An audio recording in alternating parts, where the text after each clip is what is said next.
Dylan Gunther comes in with Waugh. Joshua Waugh for Gunther in front. He scores! Dylan Gunther ends it in overtime. It's a moment 20 years in the making here on the East Coast. A golden night in Halifax. What a call! Team Canada captured the gold at the World Junior Hockey Championship against Czechia. Garreth MacDonald is a communications and special events director at Hockey Nova Scotia, and he did the radio play-by-play for TSN, and he joins us now. Garreth, great job. Thank you. That's very nice. I appreciate it. What a moment! What a great moment to get to be a part of, to watch, and obviously to call as well. That's a career highlight right there, for sure. I can imagine. Tell me about the atmosphere live. How it must have been electric. Yeah, no, absolutely. And, I think we were really fortunate in Halifax, over the past week, really, to get a couple of those moments. Because if you look back to Monday night in that quarterfinal game against Slovakia, I mean, it was high intensity, high pressure. It was just a lot of sweaty palms, I say, at the Scotiabank Center with, the tournament on the line. And Connor Bedard obviously comes up absolutely huge there on Monday night. And I was surprised the building was still standing the next day with the way that it was shaking. We were, vibrating and rocking up on the platform up top where we were calling the game from on Monday. But, yeah, it managed to stay up, and obviously, Canada able to get through the U.S. in the semis, and that just sets the stage. A late comeback, late push from the Czechs. They had a little magic in the semis against Sweden as well, but it just kind of runs out for them. And, we you see a remarkable goal, terrific goal from Dylan Gunther, who had set a new record for power play goals, picked a pretty opportune time, though, to finally get his first even-strength goal of the tournament. And it's kind of obviously an amazing ending, but the tournament started very poorly for Canada. Yeah, it did. And, there was so much hype, I think, about this team heading into the event, right? There's 9 first-rounders on the team. You've got 8 returnees from the last team.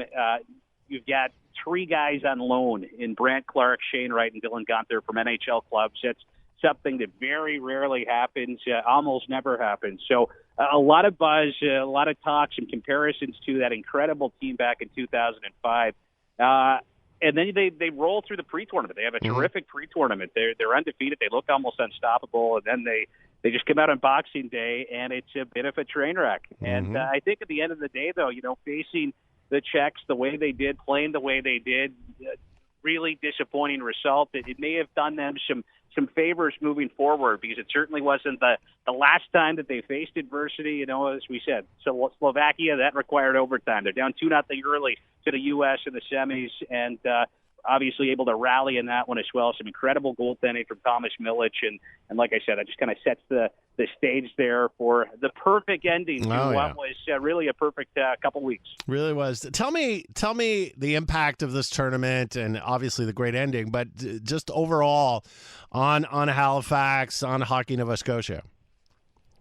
Yeah, I mean, I think it's a very, positive impact for sure. I mean, financially, the downtown was alive. It was bumping, every night.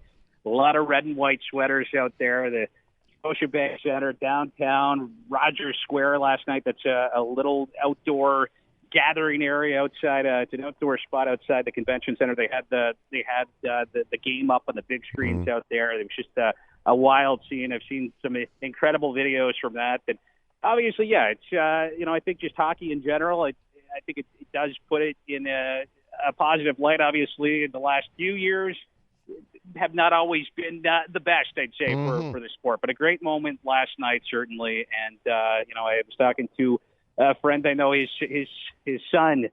He wants to get rid of. He plays minor hockey. Wants to get rid of his cage, and he's looking for one of the bubble shields, like Connor Bedard. So look it up to Connor. Obviously, he's created a lot of young fans across the country, not only in Halifax. Anyways, Halifax looked great. You guys did an amazing job hosting.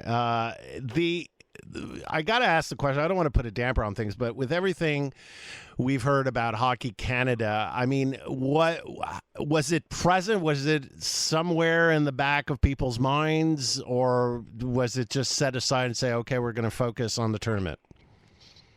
Yeah, I mean, I think it's I mean, it's a good question, and I think there's still a lot of work. Obviously, I think that's probably the sentiment. A lot of work that Hockey Canada has got to do. I think we have seen certainly some positive steps in the right direction. You know, I saw Hugh Fraser, the new interim chair of the board. He was at the event. It was great to see him. I know he's been very busy over the last few weeks, and I mean, I think the focus, though, you could say, it wasn't so much on Hockey Canada during the tournament as it was on the team. Yeah. And they just put forth a really entertaining product, and it was it was a lot of fun. The on ice product was certainly a whole lot of fun to watch, and maybe even a little more fun to get the call.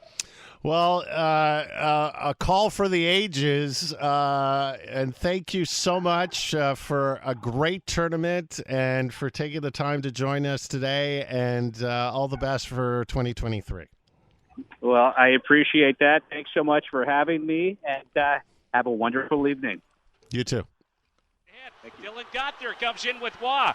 Joshua Waugh for Gunther in front. He scores! Dylan Gunther ends it in overtime. It's a moment 20 years in the making here on the East Coast. A golden night in Halifax. That was Garreth MacDonald, Communications and Special Events Director at Hockey Nova Scotia. What a call.